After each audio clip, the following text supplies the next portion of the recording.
Big Blue Breakdown. It's your host, as always, Mullet Man Matthew Lyle, joined by Michael Buchheister II and Christopher King of the Hill III. How are we doing today, gentlemen? Doing good, Mullet Matt. How you doing, big guy? How's that mullet coming? It's Mullet Update 2019. It's time to break into the first Mullet Breakdown. It's going. Slowly. It's going. But, it's slowly.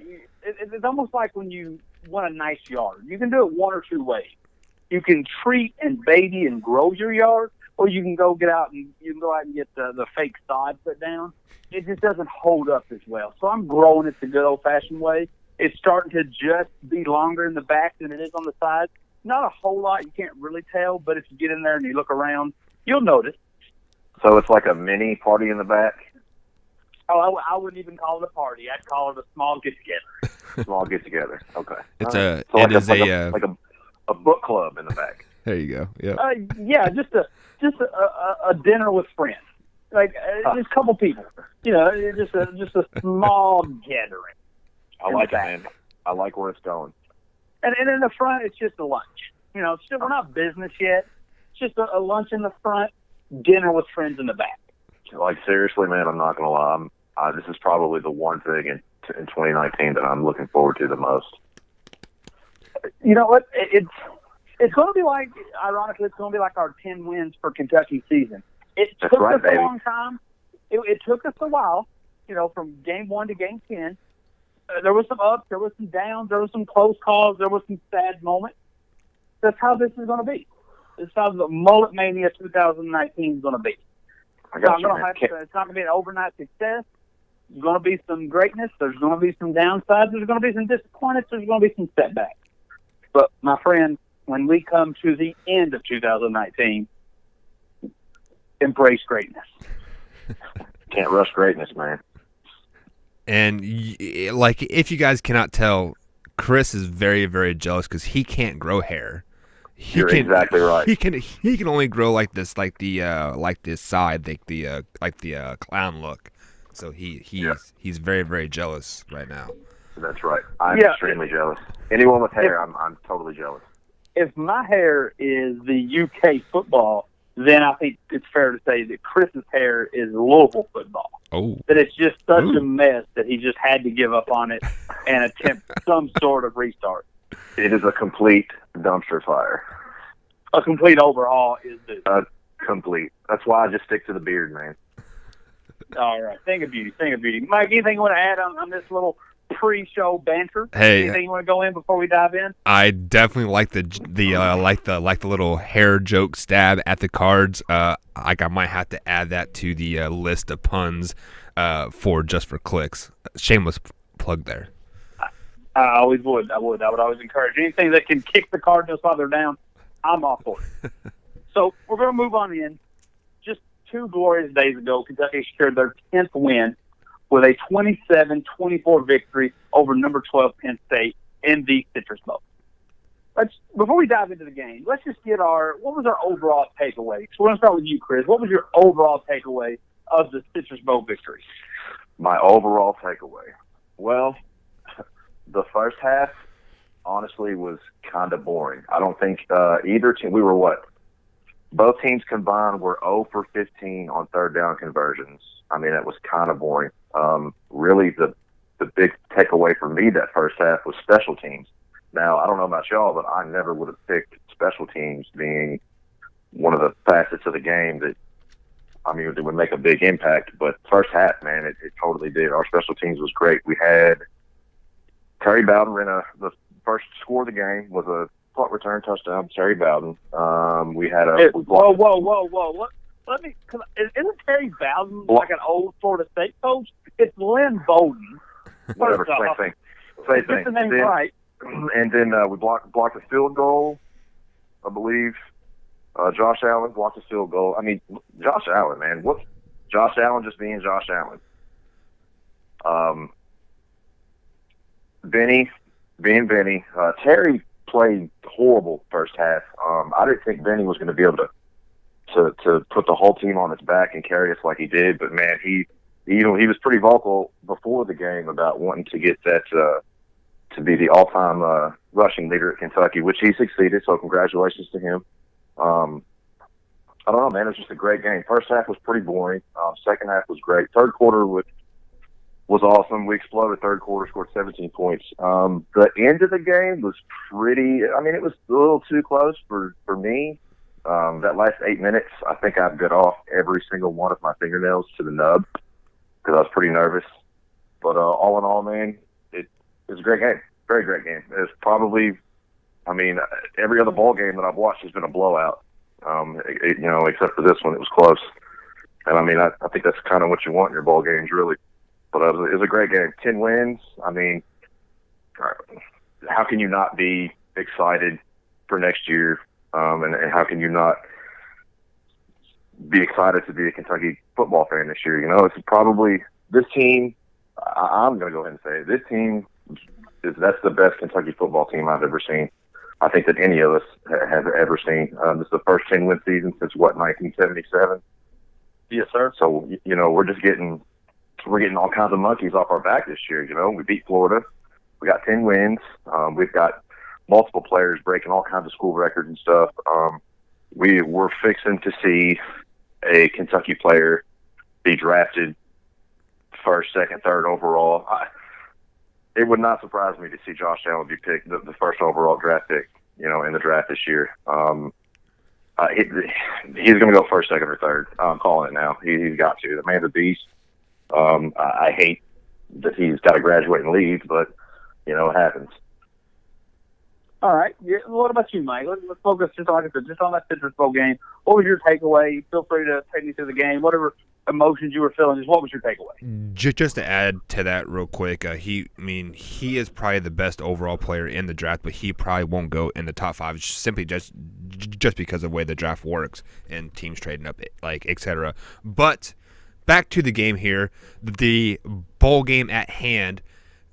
It started out good. The offense never really clicked like I don't think until like that third quarter with that what was it, a 17-point third quarter, I do believe, and then I think we kind of took the foot off the gas. We kind of relaxed just like a tad bit, but in learning how to win, learning how to close out a game, finally, we closed out the game. We did allow Penn State to score 17 points in the fourth quarter, which sucks. But at the end of the day, a win's a win, a Citrus Bowl win, and now I feel Kentucky has that winning culture. Like, we are expected to win now. And now when we walk on the field, we are not going to be satisfied with 6 wins. 7 wins season. It is, we're going to be wanting 9 wins and a New Year's 6-day bowl, from here on out, and hopefully we can live up to that expectation. I think we can. With the team that we have coming back. Losing Snell probably and Josh Allen. Like, I don't know if Snell has officially said he's going to the draft, but I think all expectations he has. Oh, okay, like he has. Yeah, he said right after the game he was. Okay, I must have missed that then. But in all reality, I'm glad we finally closed out a game that we gave up. That we never gave up the lead, but the Penn State made it close. They came on strong in the fourth quarter, scoring 17 points to make it that 27-24 game. Finally closed it out. Kind of excited about it. Definitely momentum going on into this final recruiting month that we have, and on to the 2019 football season. So yeah, it was a fun game. It was really what I think. Now, me and Mike did the show Sunday, and there were some concerns, and I'll be honest with you, those concerns still stand, Mike. We won pretty much relying on guys who won't be here next year. 100%. I wanted to see this bowl be a transition into 2019. Now, Lynn Bolden did have a great punt return, and ironically, the kid took 5 punt returns total. He's had 5 punt returns, and 2 of them went for touchdowns, and they couldn't be a bigger moment. Penn State, and then a big flip moment at Missouri. So that's kind of was a nice little positive that I saw. But so I'm a little disappointed that leaning on Benny Snell, leaning on Josh Allen, two guys who will not be here next year. So sometime in the offseason, we're going to have to find a way to fill that void in practice, which is very tough to do, compared to having game time. But the game went how I would like for how I think Kentucky is going to be successful. The first couple quarters, Chris said Terry Wilson played horrible. I felt like he tried to I felt like his first down throws were bad, and then he tried to do too much on some later down throws. But I feel like that's what his role is going to be. The first half of the game, we're going to have A.J. Rose and some other running backs next year, probably more of a committee. And the first half is going to be Terry Wilson find out what's successful, and then the run game. And then in the third quarter, that's when you notice all the checkdowns. That's when you notice screens to Lynn Bowden, little dump-offs to CJ. Finally. They finally got CJ in the game. Yeah. It took all the way to the third quarter, but they finally did. Now, that is my biggest frustration. On a side note, that was my biggest frustration of the season. I felt like last year with Steven Johnson, we knew we was handicapped at the quarterback position, so we ran 3 simple plays, and a lot of them was RPOs, and it led to some good offense. Terry, I think, is a lot better than Steven Johnson, but I felt like we gave him too big of a playbook. I felt like if we would have gave him that 5, 6, 7 plays that we gave Steven Johnson, we would have been much better off. But anyway, so let's go ahead, man. No, I just Terry. His very first throw for his very first throw of that game, I mean, was a 6-yard slant route, and he was 20 yards off the mark. I mean, throws like that have got to be automatic. They've got to be automatic. I mean, he can't. He can't rely on just his legs. Okay, we can talk about Terry off season. I mean, he's the only quarterback probably going on the roster I think Gunner may end up leaving if we don't somehow entice him to stay, and a bunch of freshmen. So we can talk about Terry and his area of work all off season. The thing that I felt, because I felt it happened to me, and I'm just one person, I can imagine how it was in the crowd. When Benny took that 10-yard touchdown, and it broke the record, and it put us up, 27-7? When it put us up, for 12 yards, whatever it may be. Either way, it broke the record, and it gave us a 3-touchdown lead. When that happened, I felt like that was it. I felt like we had won the game. Yep. And if y'all remember, at that time, number 9 hadn't came back in. There was reports that he had like a broken foot. He wasn't coming back. He was talking to his parents in the stands. Trace McSorley. I thought that was it. But then here he comes, slings the ball everywhere, which I guess is kind of fitting of this season, that nothing, if you look at it, nothing was going to be handed at any of these 10 wins. Nothing was going to come easy. Other than the out-of-conference game, none of the conference games came easy. Vanderbilt was a 7-point win. Missouri took an untimed play at the end of the game. Florida, even though I felt like we was in control of the entire Florida game, they were on the move. They had a drive. They could have done something, So I felt like that was very fitting of the entire season. Mm-hmm. But hey, we got that 10th win. To Mike's point, I'm a little the consensus coming into this season was that we was a better team than last year, but we had a tougher schedule. And we fought that off and won 10 games. That's great. My concern next year is the thing I'm watching for next year is it's an easier schedule, but I don't know if we won't be as good. Let's be honest. Our defense is going to struggle, and it's going to be a lot on our offense. I want to see, and there's to Mike's point about winning culture. I think we're close, but next year is going to be that year, guys. Next year is the one where we're going to have to win 10 games. And I don't know who's going to make it. Our recruiting class was 30th, which is about average for what Mark Stoops does. I don't know who's coming out of there who's going to be an instant impact guy. You can't replace Josh Allen, who I do think will be a top 3 pick. I'm excited about the win, but me and Mike talked. If you could have gave me 2 options, a win, but Benny Snell carried us, or a loss, but we put up 40 points on our offense, I would have almost taken the loss. But knowing that Terry Wilson threw for 6 touchdowns, that knowing that Terry Wilson put up 400 yards passing, or that A.J. Rose had 150 yards rushing, I would have almost rather had the loss. But seeing greatness, or I shouldn't use the word greatness, but seeing huge strides from our offense, then get the win. But we lean very heavily on Josh Allen, our seniors, Benny Snell. And we got it, but on the other side of things, yes, we did. Yes, Josh Allen did have a huge game, and kind of, he is definitely the heart and soul of that team. But if you look at the recruiting class, we do have a couple good linebackers coming in to maybe not fill that role 100%, but that what's his name? Jared Casey from here in town. I believe he is a 4-star recruit, and I've seen this kid play. He is no slouch. I mean, he is no Josh Allen either, but that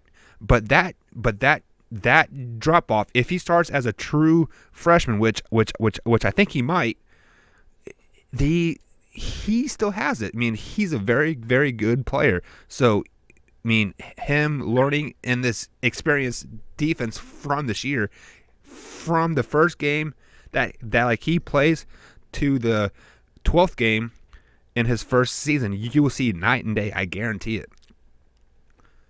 I mean, yeah, I get that, and I think he will be good. I think him and Weaver and the Moses kid we got at safety, Moses Douglas, and we had a transfer at cornerback. But the problem is, outside of Cash, there's not going to be Cash Daniels. There's not going to be a big-time senior that played a huge role in this year's team.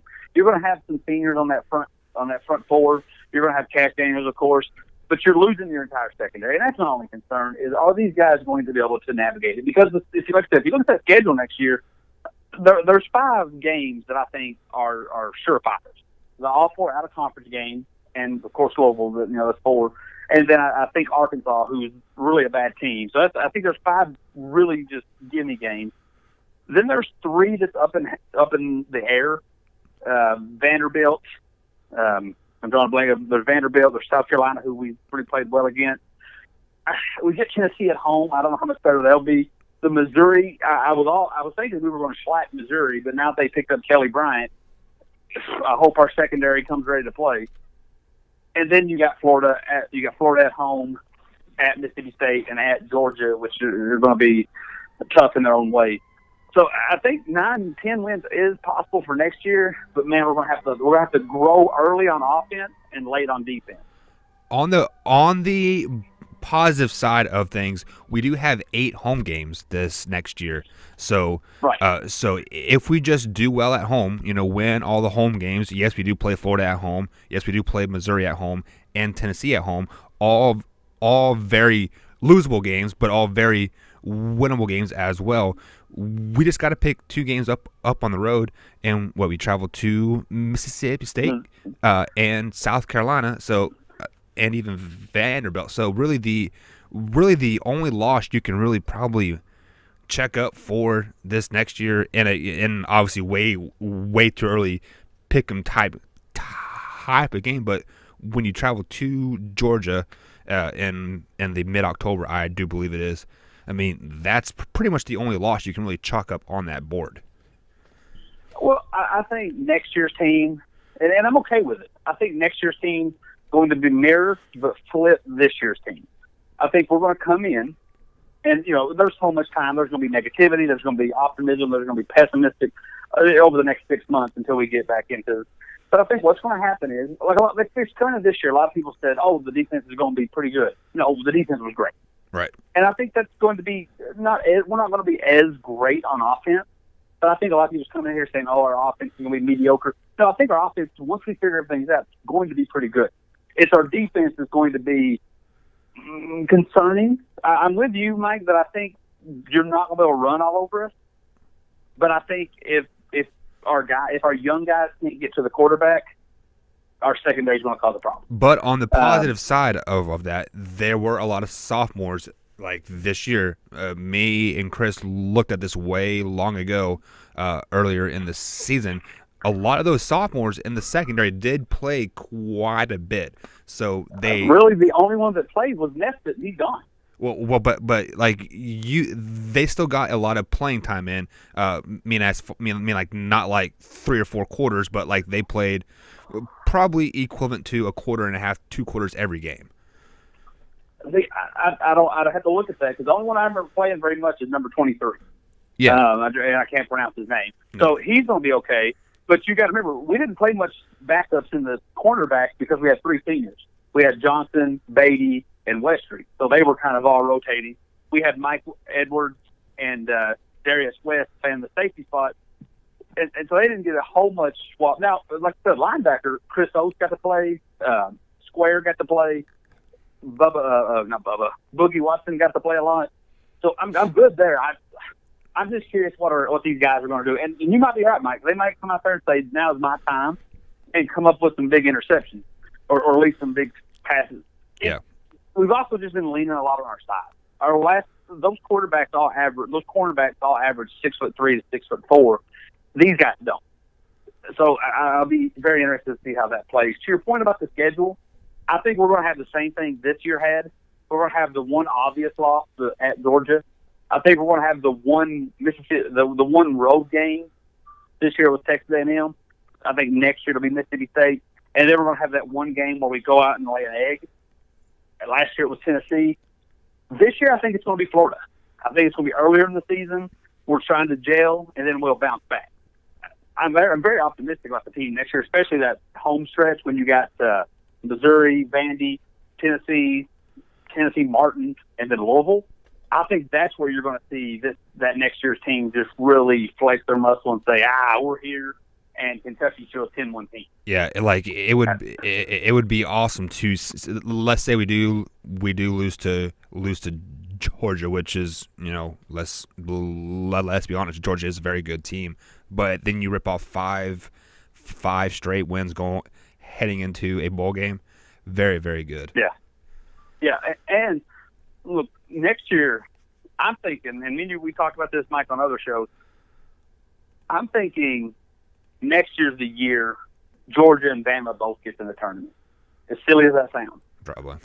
I think that happens, and the reason I want that to happen is, yes, I like seeing the SEC be successful, but next year, if next year's guys can be 10, 11 wins, that's how you get to Sugar Bowl. That's how you get – and Mike, you're going to laugh because the way it blew up in Georgia's face this year. As a Kentucky fan, the reason I want to go to the Sugar Bowl is because you're stuck playing a Big 12 team, and if you get a Big 12 team into the playoff, you start paying that second tier Big 12 team. I mean, this year Georgia or Texas embarrassed Georgia, but if we could get like a downtrodden, like a West Virginia type team, I think that would set us up really well to win a Big 12 or a Sugar Bowl. It would definitely project you for the next season, as well. I mean, like I know the 2020 football season is quite a ways away, but if you get a Sugar Bowl win, if you get a Citrus Bowl win and then a Sugar Bowl win, I mean that makes recruiting that much easier. Oh yeah, man! Any New Year's Six Bowl win is huge. That's huge. And you can talk about SEC bias and the SEC overreach and love too much if you want.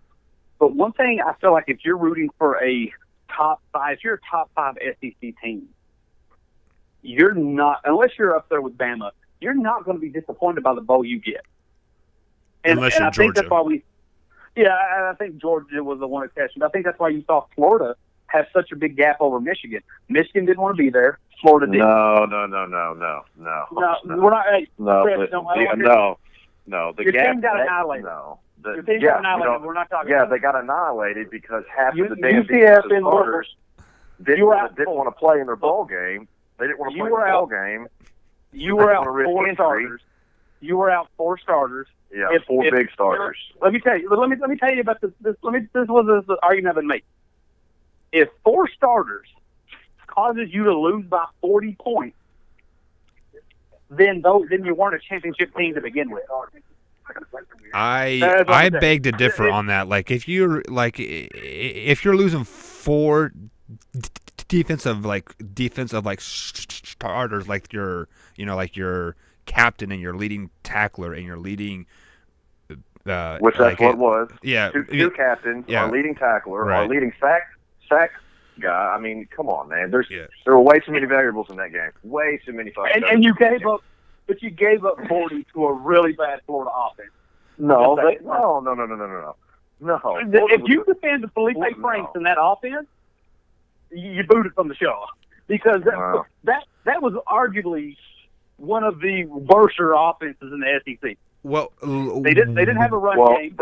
They put up 41 points on the best defense in the country. Yeah, that defense was 4 starters out, but still, man, no, that game. Oh, so you don't get to have you can't have your cake at both. You can't say this team was so horrible because they had 4 starters out, and then get to say Florida put up 40 points on one of the best defenses. If Florida would have played anybody else like that, Clemson, Alabama, it would have been a close game. Florida probably would have won. I mean, where was that team all year long? So I want to ask you guys a question real fast here. Frank's got better. Frank's got way better the last 3 games of the season. Defend your Michigan team on another. I'm going to. I want to ask you guys a question. Since we're kind of going down this route, like a tad bit, do you think UK would have won that game if Josh Allen would have sat that game? No, absolutely not. He had what?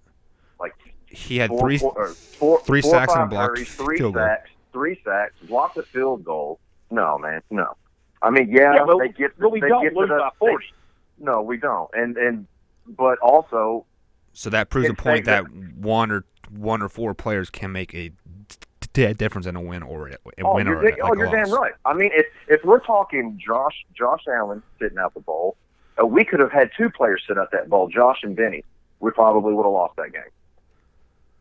Okay, we would have probably lost, but we would not have lost by 40. That's the point I'm making. Yeah. You are correct, Matt. You are correct on that. And I'll be honest with you. Lost the loss, man. No, but there's a difference when we're talking tiers. And let's be real, like this is a Kentucky show, but Kentucky, by no means are you talking in the terms of a national championship. Michigan, for the longest, was thinking we deserve to be up against the likes of Bama and Clemson. True. Not until we can beat Ohio State. Until we can beat Ohio State, then we're not even in that conversation. Clemson, now, Grant, there's a difference between 1 and 4. Clemson was down their best D lineman and still beat Notre Dame 27-3. You know, you take the best 4 players off Bama, there may not be the dominance that they are. They're still beating Florida. They might not beat Oklahoma, but Oklahoma really caught fire down that home stretch. But, I mean, look, and I'm not taking anything away from them. I know that people, you know, you take Benny Snell and Josh Allen off this team, we probably lose, I want to say, 28-14, 28-21, something like that, depending on how they would have planned for it. But for you to say, hey, for any team to say I'm a championship contender, and that you can take 1 to 5 people and then get blown out by the number 10 team, I think that I don't think you deserve to be in that championship conversation to begin with. I'm just going to have that conversation. And then maybe to your point, it's right. Okay. You can't. So if Michigan beats Notre Dame first game of the year, which we didn't, we run the table, lose to Ohio State.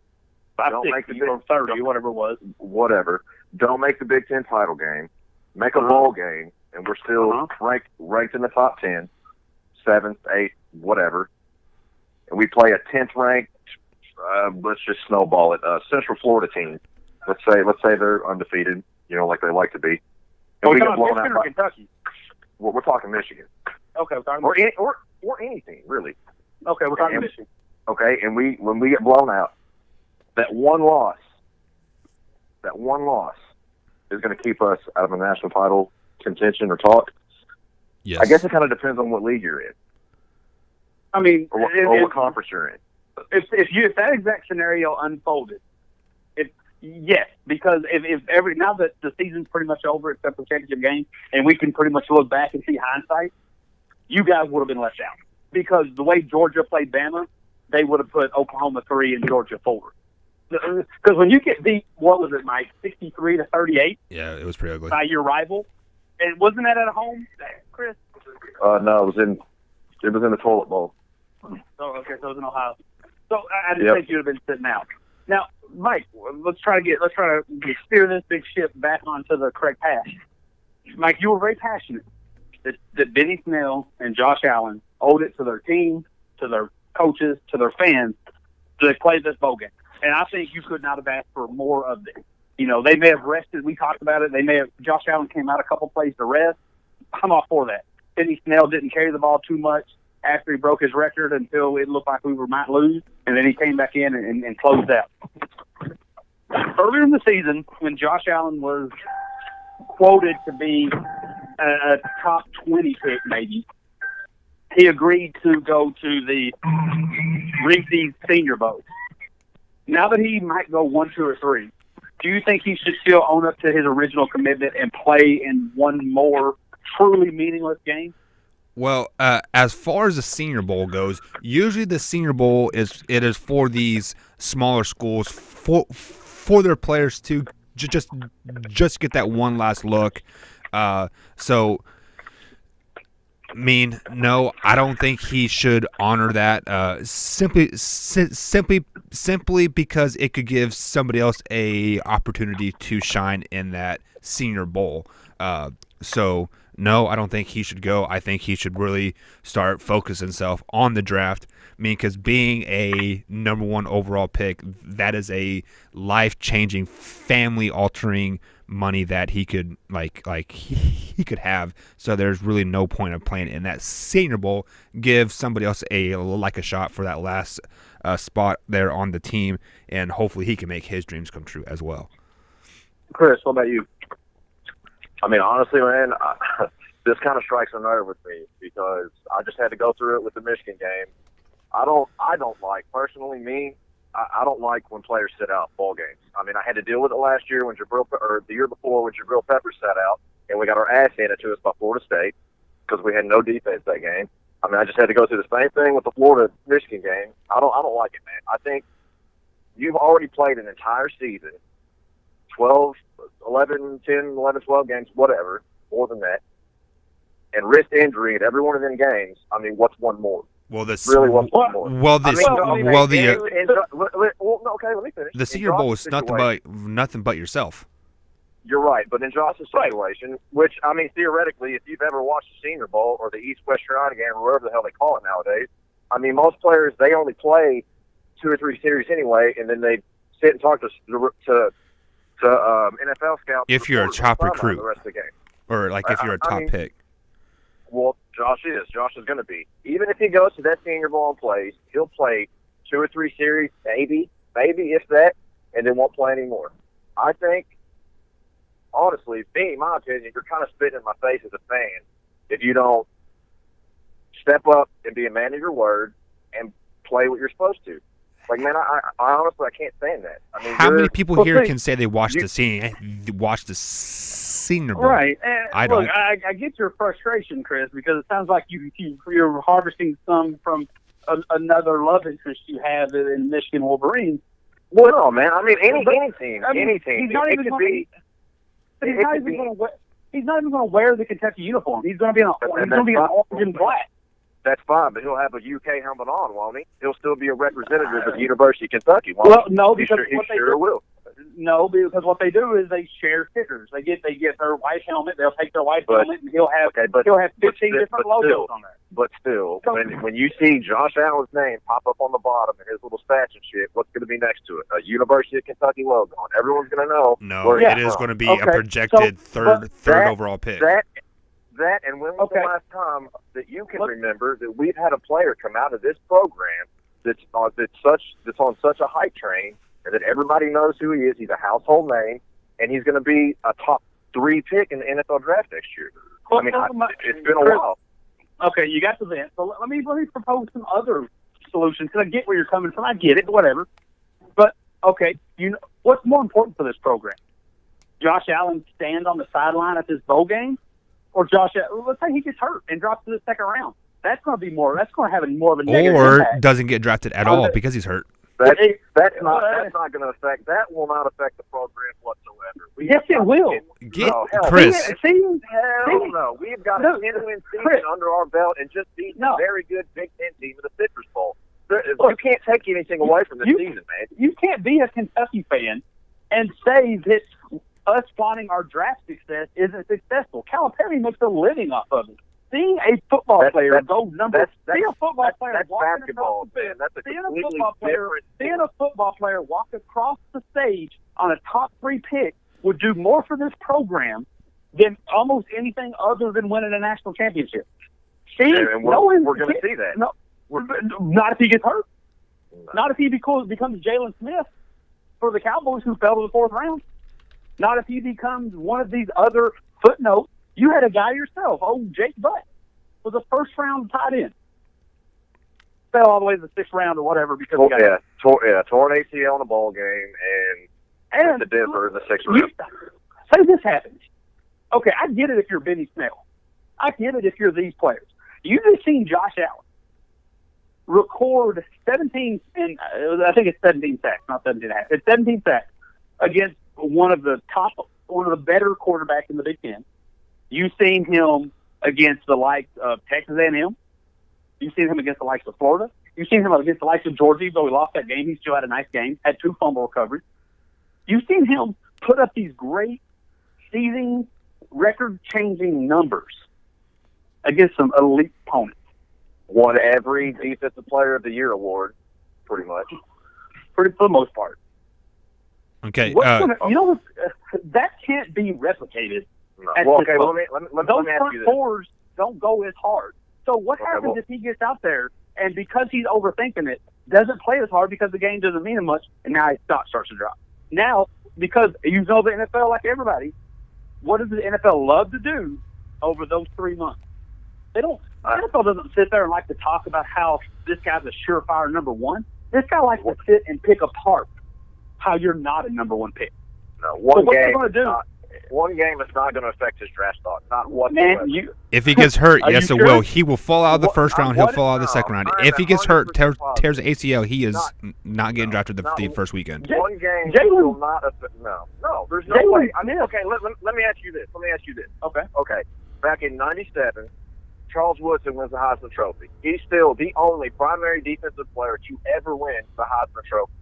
Now, let's say he plays that Rose Bowl, the national title game that year, gets hurt.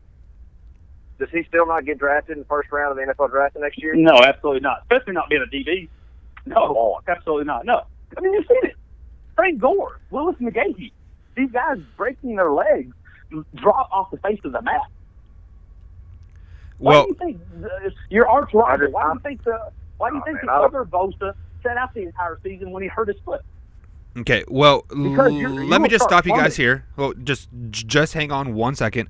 I looked up the players that have already committed to the Senior Bowl.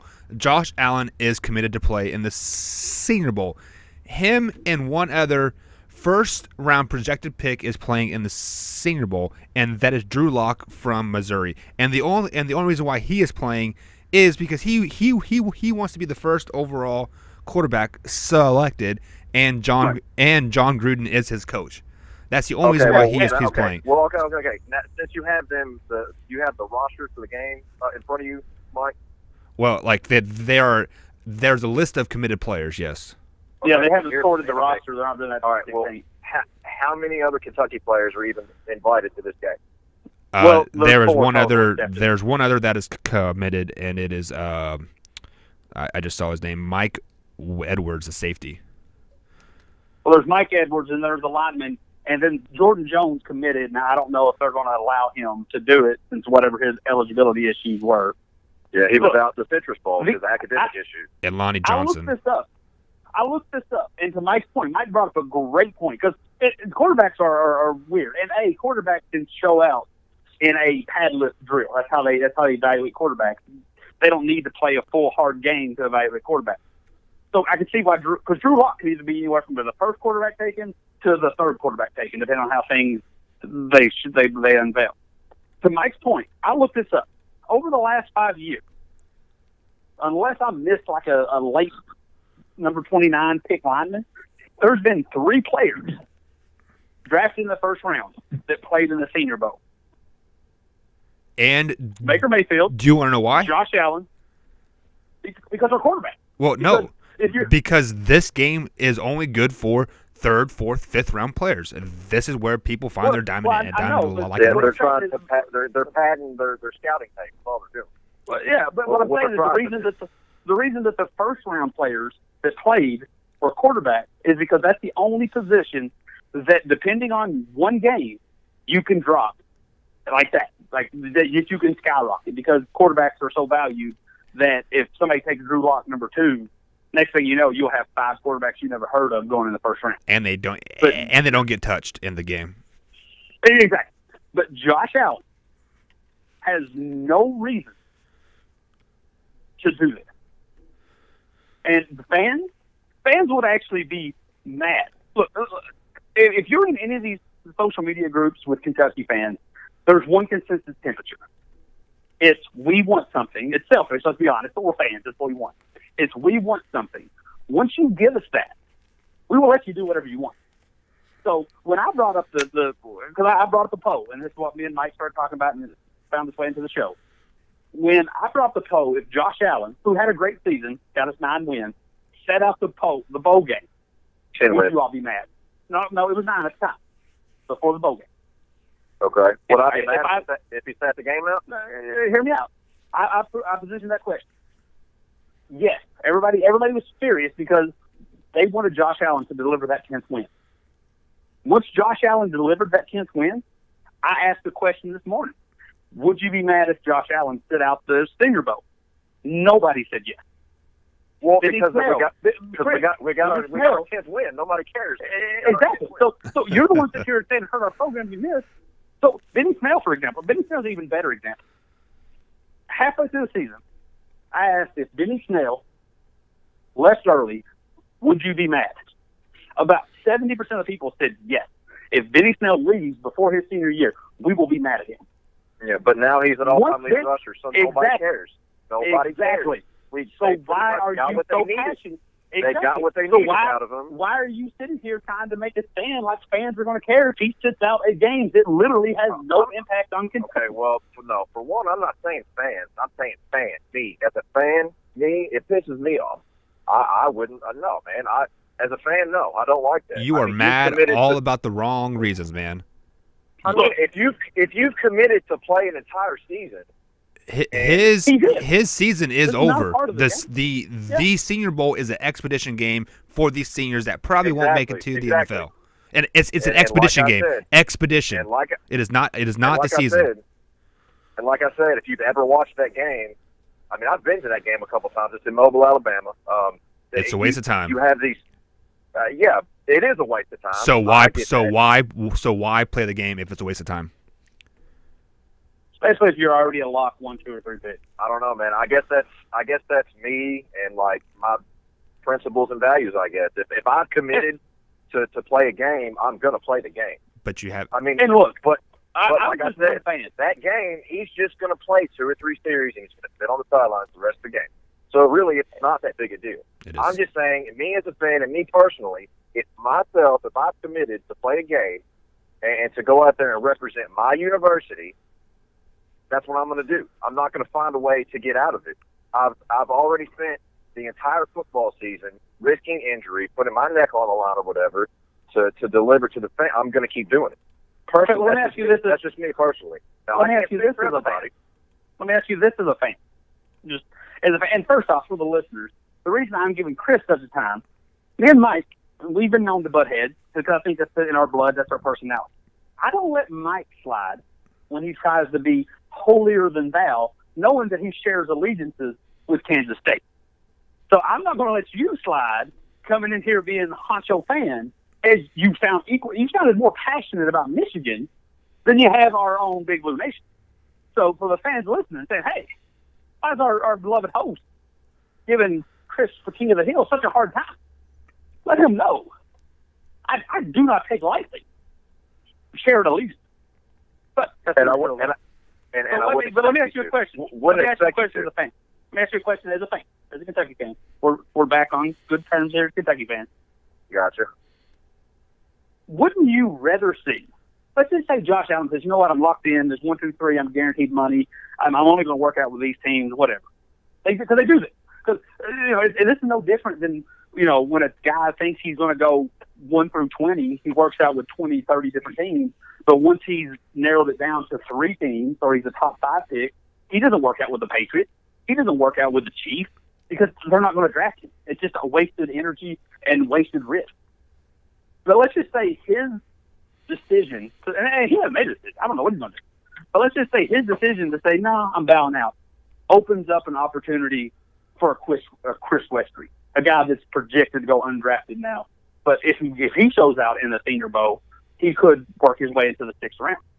What if it opens up a roster spot for a Dorian Baker, a guy that's going undrafted because he's had a career? Or a Chris Hill. I don't see somebody that's a 5th or 6th round projected pick come in and play a Senior Bowl and ball out. I don't care if he does ball out. Well, no. He balled out Case, right. Where was he the rest of the year? Point case. I mean, Dak Prescott played himself into a 3rd round pick. Yep. But before the Senior Bowl, Dak Prescott was about 7th ranked. They said he don't have an arm. He's not this. He's not that. Guys, he doesn't have an arm. You know who doesn't have an invite to the Senior Bowl? Or he may. I'm not 100% sure. Yeah, you. But I don't know. I don't remember. I have to double check. What if this is because you want to talk about somebody that can go from a 6th round draft pick, a 5th round draft pick, because of, we talked about this earlier, because of usage and numbers, but a great Senior Bowl might get him drafted in the 2nd or 3rd round? C.J. Conrad. A big-bodied tight end that looks like Gronk, looks like Travis Kelce, looks like the Kittle guy out in San Francisco. Right now, if you look at any mock draft, he's around number 5. But if the kid goes out there and balls, 6 catches, score. Yeah, I mean, because that's the position that allows it. Honestly, CJ needs to be. I think if CJ played in a different offense, like it wasn't, because I mean, y'all can both agree we're pretty run-heavy offense, especially with having Benny. We were a very, very run-heavy offense. But that doesn't matter. If he plays well at the Senior Bowl, he could definitely project himself up higher. And the thing that hurts CJ, I mean, he could also not even play in the Senior Bowl and then have an amazing combine and it move him up. I mean, there's so many what ifs, man. Well, there is, but to your point about CJ and trying to get off that pedestal, because clearly me and Mike and you are on 2 different wavelengths, trying to ring it back in a little bit. C.J. Conrad struggled at Kentucky just because of coaches. And I'm not saying anything bad about Eddie Graham. You saw it against Penn State. Penn State had to punt on a 4th and 1 in an area where most teams would go for it if they were losing, because they don't know how to take snaps under center, because they didn't have a fullback. If you notice, Terry Wilson went under center very little. There are no fullbacks on this roster. This is a spread offense that just happened to have a good running back. Eddie Graham, Neil Brown before him would have preferred to have the old-fashioned air raid. Give me 4 quick receivers, let me throw the ball 50 times, a la Texas Tech. But we just happen to have Benny Snell and not really a good quarterback. Texas A&M or Texas Tech, and ask Mike, as somebody who probably pays a lot of attention to the Big 12, not a whole lot of tight ends out there. Not a whole lot of anything but offensive quarterbacks, huh? Right, quarterbacks and receivers. Not even really running back. So C.J. Conrad just happened to be bad enough as a high school kid to come to Kentucky, and we just happened to play an offense that didn't allow for a tight end. Now, they tried to put some stuff in, but you could tell if you coached, if you played Madden, when you like to do certain things, you get away from certain other things. Like, you may make I'm sure every game he says, I'm going to throw to CJ. But in the heat of a moment, when stress is going, he's going to go back to what he does. And what he does is a spread offense that happens to have a good running back. Yeah, and miss 6-yard in routes. It is. I mean, it is what it is. I mean, you know what? We're going to talk about your team. We're going to make this. Look how much trouble you guys had when you got Rich Rod. I don't even want to talk. All right, we're going down a rabbit hole that's not really what we want to go down. But you get what I'm saying? I get what you're saying, but I mean, put CJ in an Alabama Crimson Tide uniform. That's a little bit. I mean, they're not as front heavy as we are. They can pass the ball. They have a quarterback. He balls out there. I think you put him in any other kind of offense, and not any other. You put him in Navy, he's not getting any catches. But if they run the triple option, man, I'm not talking about a run offense. But here's the thing: if your pass offense is set up to have 4 receivers running a route, and they're all dependent on time and speed, tight end kind of loads that down. If C.J. Conrad was 5 years older, 6 years older, if he would have played in Rich Brooks' offense, look at all those tight ends we had. Because he like 2 receivers, he run an NFL style offense, which now NFL runs spread. But CJ's great. I think he's going to be the next Travis Kelce. I can see that. He just didn't fit in our offense, and I think Eddie Graham tried to get him in there.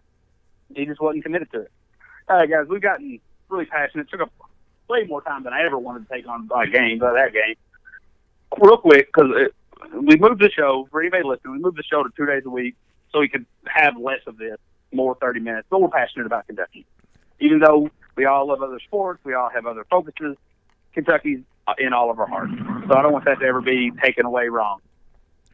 What's our takeaway? What are we looking for? What are we expecting with this Alabama game coming up Saturday at 1? Mike, we'll start with you. All righty, man. So this Alabama game scares me a lot. For one, it is the first conference game of the season. We are on the road, and just it is tough to go to Alabama for some. I don't know if they got some type of voodoo curse down there or something, but the Cats always seem to struggle in the state of Alabama, whether it be Auburn or Alabama. But that's regardless. What I'm looking for here is I'm looking for the freshmen to take big leaps and bounds. Just continue on the month of December that they had, improving each and like every game. And it is now time to really start to ramp up the things, to really find your 7-8 guys that are going to be playing 18, 19 minutes a game. So I really look for Hagens and a Hero to really step up, start to be the leaders of the team, especially Hagens. So I'm looking for the guard play to really keep on improving, and for the leader out there, Reed Travis, to do what he does, and hopefully you learn how not to foul and stay out of foul trouble, especially during SEC play. Chris, what say you? Just kind of to piggyback on what Mike said. I think we're at that point in the season where Cal has got his guys. Our starting lineup, I'm pretty sure, barring an injury, is pretty set. What I want to see, honestly, I know we were all pretty hype on Tyler Hero preseason, and we were all pretty confident he was going to be our shooter, our 3-ball shooter, our big shot maker.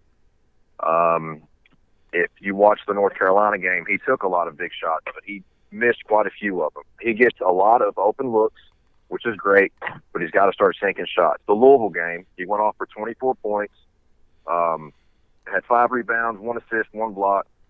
He played 36 minutes and played his best game of the season. I want to see, can he keep doing that? If he can keep doing that, and Hagens can keep playing the defense that he plays and averaging what is Hagens averages 4 points a game. Yeah, I'm talking about steals wise. Oh. He averages around 3 or 4. Yeah, 3 or 4 a game. If you watch that North Carolina game, man, you could have called him Spider-Man. That dude was all over the place.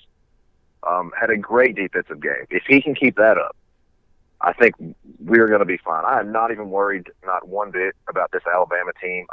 They had to go on a 24-0 run to beat Penn State, to barely beat Penn State. They barely beat a Liberty University team.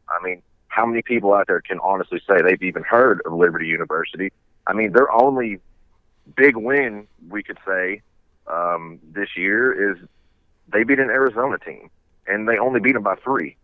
They haven't played anybody. This is going to be a big test for them, and I don't think they're ready. I'm not worried, not one bit. I don't care that we got to go to Tuscaloosa. I'm not worried about it. If this Kentucky team can play like they did against North Carolina, defensively and offensively, and if we can just get shots to go our way, we took a lot of open threes in that North Carolina game that did not drop. We're fine.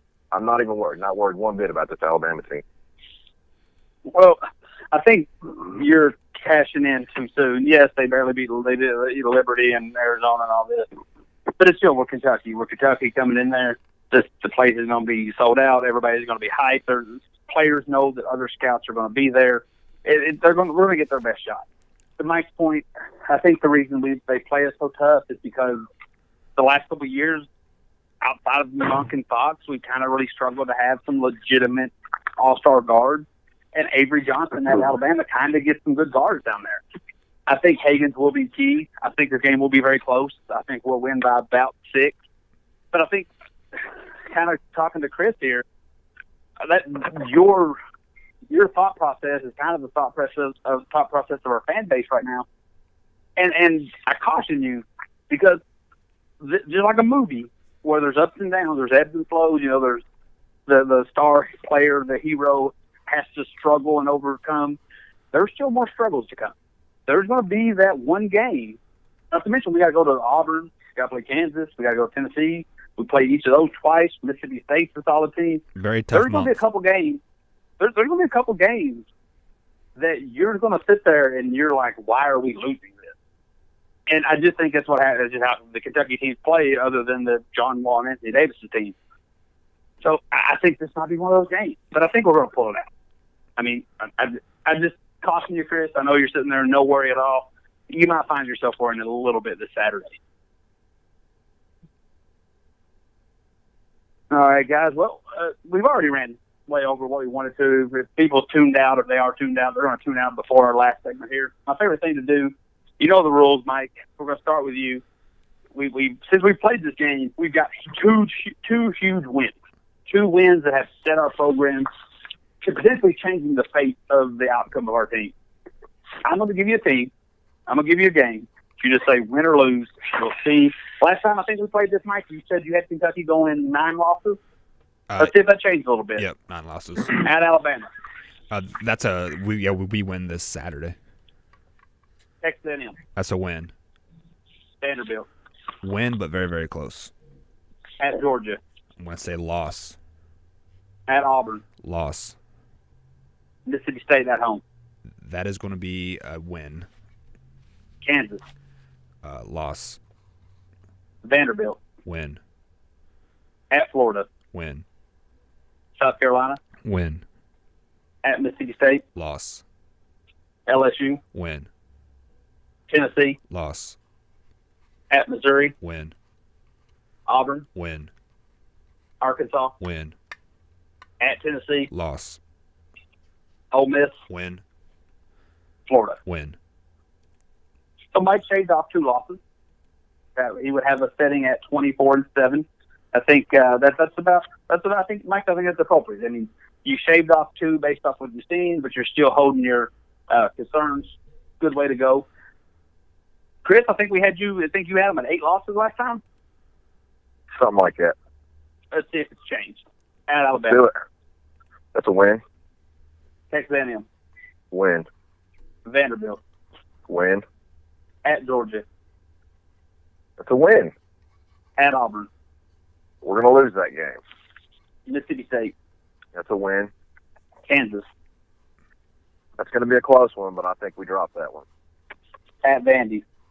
That's a win. At Florida. We're going to drop that one to Florida. South Carolina. That's a win. At Mississippi State. Win. Ooh. LSU. Win. Tennessee. That's Tennessee at home. Yeah. Tennessee at home. We're going to win that one. At Missouri. Win. Auburn at home. That's a win. Arkansas. Win. At Tennessee. That's a loss. Ole Miss. Win. Florida. Win. So, to kind of mimic what Mike did, shaving 2 losses off somewhere. So, yeah, man. I see us dropping. We're going to drop one to Tennessee. Hopefully, it's not at home. And I see us dropping one at Florida probably when we travel to Gainesville. But other than that, man, I think that's it. When I look at best case, I think best case we're losing at Auburn, at Tennessee, which would be 4 losses. If we want to stay a 1 seed and we want to play in Louisville, that's about as much leash as we possibly have, losing at those two.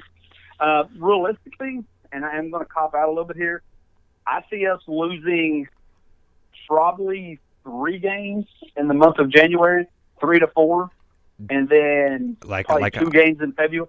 I was actually just about ready to say that same thing. Do not surprise if we lose 4 straight in January because we play at Georgia, at Auburn, Mississippi State, and KU and then KU at home. I mean, those 3 of those 4 teams are ranked in the top 25, and I think Georgia is a very underrated team. Well, yeah. I don't see that happening, Mike. But one thing I see happening is probably even more so frustrating because I see us beating. Let's just say, run, Chris, I don't know what's going on there. Chris, somebody's going somewhere. Clearly, standing outside smoking a cigarette, y'all. Sorry. I think this will be more frustrating than what you're saying, Mike, of losing that 4-game stretch. Let's say we beat Georgia barely, we lose to Auburn, beat Mississippi State, beat Kansas, then turn around and lose the back-to-back road games at Vandy, at Florida. Yeah, I think that would hurt worse than the 4 losses in a row. I don't know what would be more frustrating, losing the 4 losses to the Final Four contending teams, Kansas, Auburn type things, or beating them and saying, hey, we can beat anybody, and then also going out there and laying a frustrating goose egg. I would say losing those 2 on the road, I think, would definitely hurt a lot more after we beat, KU or Mississippi State and Auburn. Like if we win 2 of those 3 and and then we drop those 2 games on the road, that definitely stings a little bit.